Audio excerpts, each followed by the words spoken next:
Hello our viewers and followers. Welcome to Ethiopia Today.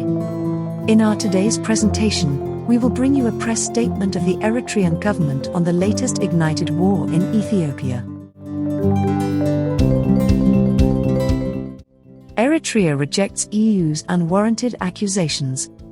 A press statement on the latest developments in Ethiopia issued by the spokespersons of the EU on Wednesday this week accuses Eritrea for impeding the ongoing efforts towards peace in Ethiopia.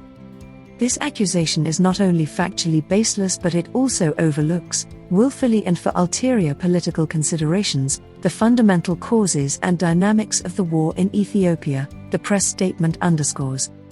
In the first place, the war in Ethiopia was triggered by the TPLF when it launched a massive, premeditated and unprovoked war of insurrection against the federal government in the first weeks of November 2020. TPLF's war plans included concomitant military measures against Eritrea as part and parcel of its hostile policies of territorial aggrandizement and regime change that it had doggedly pursued for almost 2 decades when it was at the helm of power in Ethiopia.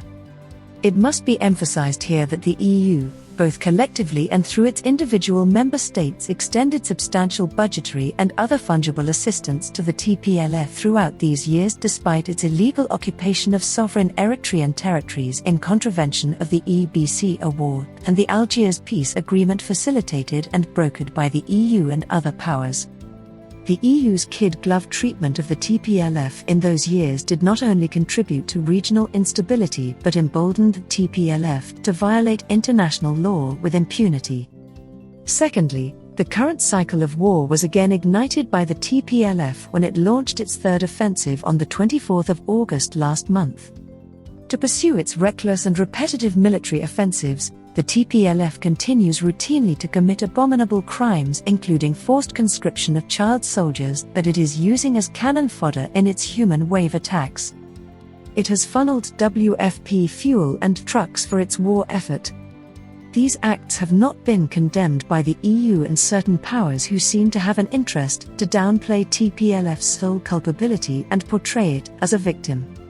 It is important to recognize that this misguided policy is indeed a key factor that continues to embolden the TPLF and to that extent, exacerbate the conflict in Ethiopia, the statement continued. Eritrea's regional policy is otherwise firmly anchored on promotion of regional peace, stability, and economic cooperation on the basis of full respect of the sovereignty and territorial integrity of the member states.